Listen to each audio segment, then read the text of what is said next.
কারবালার ময়দানে ইমামে আলী মকাম আমাদের উপরে বড় দয়া করেছেন। ইমাম যদি সেদিন দয়া না করতেন, আজকে আমরা বাংলার মানুষ আলে রসুল দেখতে পেতাম না, ইমাম হুসাইনের আওলাদ দেখতে পেতাম না। আজকে যে ইমাম হুসাইনের আওলাদ আলে রসুল 41তম আওলাদ সৈয়দি মুর্শিদি হুজুর কেবলা তাহের শাহ মুদ্দাজিল্লুহুল আলী, ইনার নূরানি চেহারা আমরা দেখছি।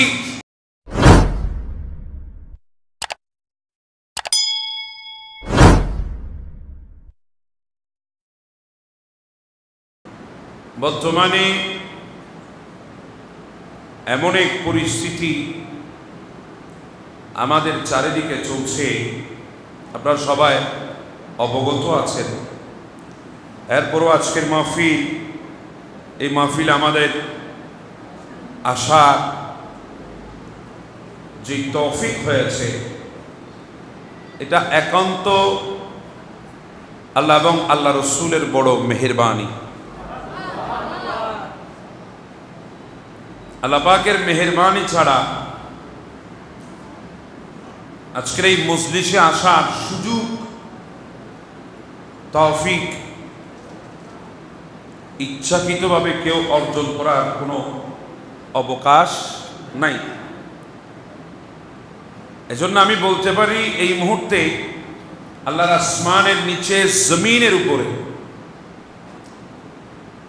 শ্রেষ্ঠ কোনো বান্দা যদি থাকে, তাহলে আজকে যারা এই মজলিসে বসেছেন আপনারাই আছেন। আহলে বাইতে রসুলের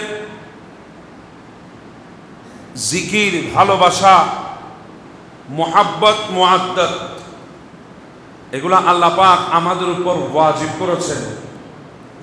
আর আজকে আমরা আল্লাহর বিধান অনুসারে আজকের মাহফিলে এসেছি এবং শেষ পর্যন্ত বসবো ইনশাআল্লাহ। তো এটা আমাদের জন্য বড় খুশনসিব। জন্য আল্লাহ পাক রব্বুল আলামিন আজকে যাদের স্মরণে মাহফিল,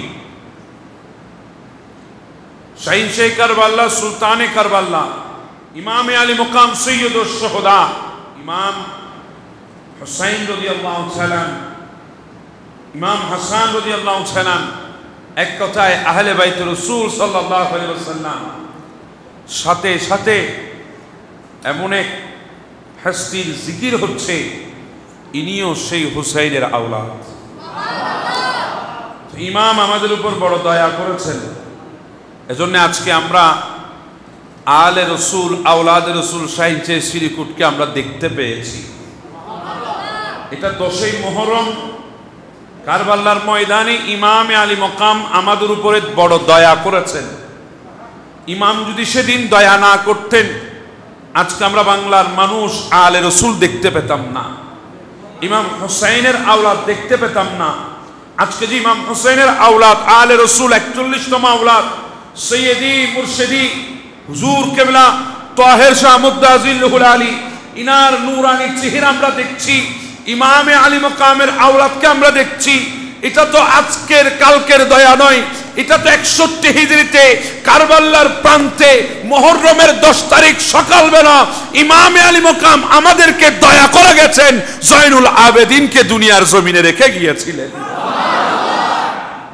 ইমামের বড় দয়া ছিল, কথা বলেন ঠিক না? এটা ইমামের বড় দয়া।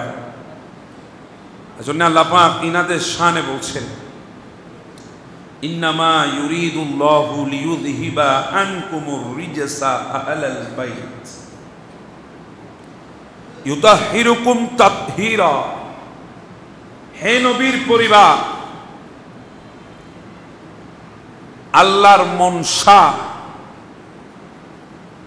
আল্লাহর ইচ্ছা, আল্লাহর এরাদা। আমাদেরও অন্তরে ইচ্ছা আছে না নাই? তামান্না আছে না নাই? এরাদা আছে না নাই? আমাদের এরাদা, ইচ্ছা, তামান্না, আল্লাহর এরাদা, ইচ্ছা, তামান্না কি এক? অনেক কিছু আমাদের দিলে তামান্না হয়েছে, কিন্তু সেগুলা আমরা পরিপূর্ণ করতে পারি নাই। অনেক তামান্না এখন হয়েছে 2 ঘন্টা পরে পরিপূর্ণ হবে, অনেক তামান্না এখন হয়েছে 5 বছর পরে গিয়ে তা পরিপূর্ণ হবে। অনেক ইচ্ছা এখন হয়েছে, 10 বছর পরে গিয়ে ইচ্ছা পূরণ হবে। কথা বলেন ঠিক না? এটা আমাদের দিলের হাল। আমার আল্লাহর ইরাদা যদি হয় তাহলে এটা হতে আর সেকেন্ড লাগে না। কথা বলেন, আল্লাহর ইচ্ছা যদি হয় সেটা হতে সেকেন্ড লাগে না, কারণ মালিক তো কুন ফায়াকুন বললেই হয়ে যায়। কথা বলেন ঠিক কিনা? মালিক কুন বললে ফায়াকুন হয়ে যায়। তো ওই মালিকের ইচ্ছা, ইরাদা, তামান্না এগুলা তো হতে দেরি হয়, বাস্তবায়ন দেরি।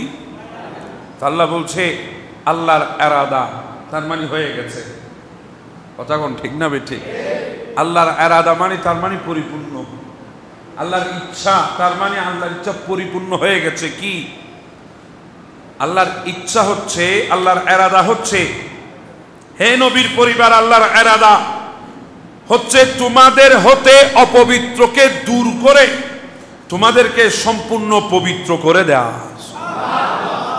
আল্লাহর ইচ্ছা হচ্ছে যারা নবীর পরিবার তাদের ভেতর থেকে নাপাকি বের করে নেওয়া, নাজাসতকে পরিষ্কার করে দেওয়া, তাদেরকে পুত পবিত্র করে দেওয়া।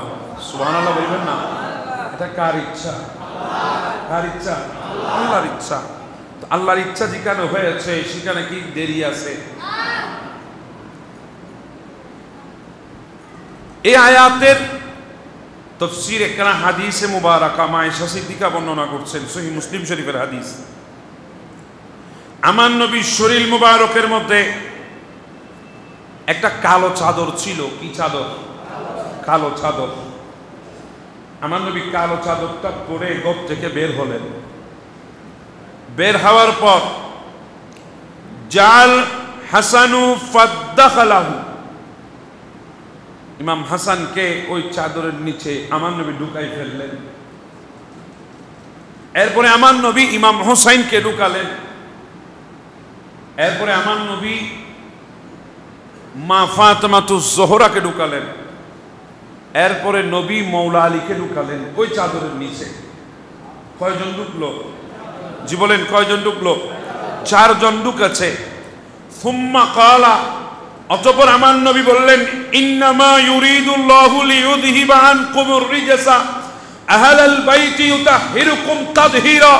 এ দুনিয়ার মানুষ, হে আমার সাহাবীরা, আল্লাহ যাদের ভেতর থেকে নাজাসত বের করে দেওয়ার ইরাদা করেছে এরা আর কেউ নয়, এরা হচ্ছে এরা যারা আমার চাদরের নিচে ঢুকে গেছে। সুবহানাল্লাহ।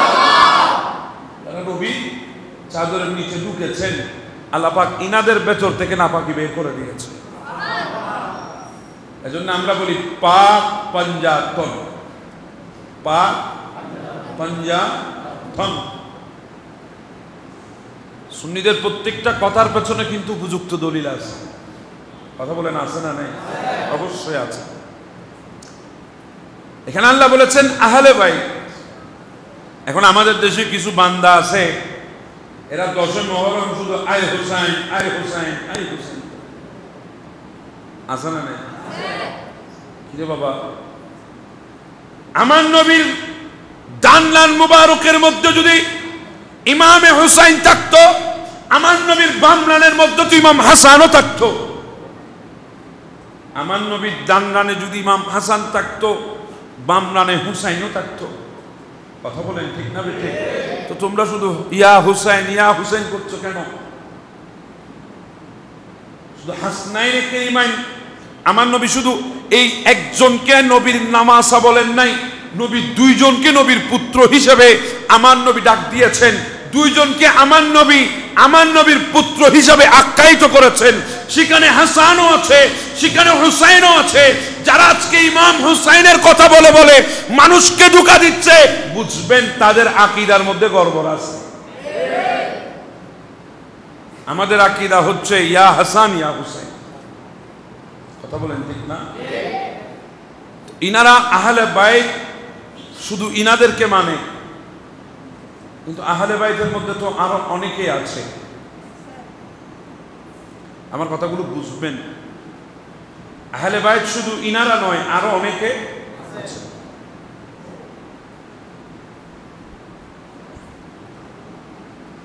আহলে বায়াত তিন প্রকার। কয় প্রকার? তিন প্রকার। বায়াত তিন প্রকার। বায়াত মানে যেটা পীরের হাতে হাত দিয়ে বায়াত। এখন আমি সে বায়াতের কথা বলছি না, আমি আহলে বাইতের কথা বলছি। আহলে বাইত কয় প্রকার? তিন প্রকার। একটা হচ্ছে বায়াতে নসবী, এক প্রকার। আরেক প্রকার হচ্ছে বায়াতে ভেলাদত। কয়টা গেল? আরেকটা হচ্ছে বায়াতে সাকানা। কয়টা গেল? তিনটা।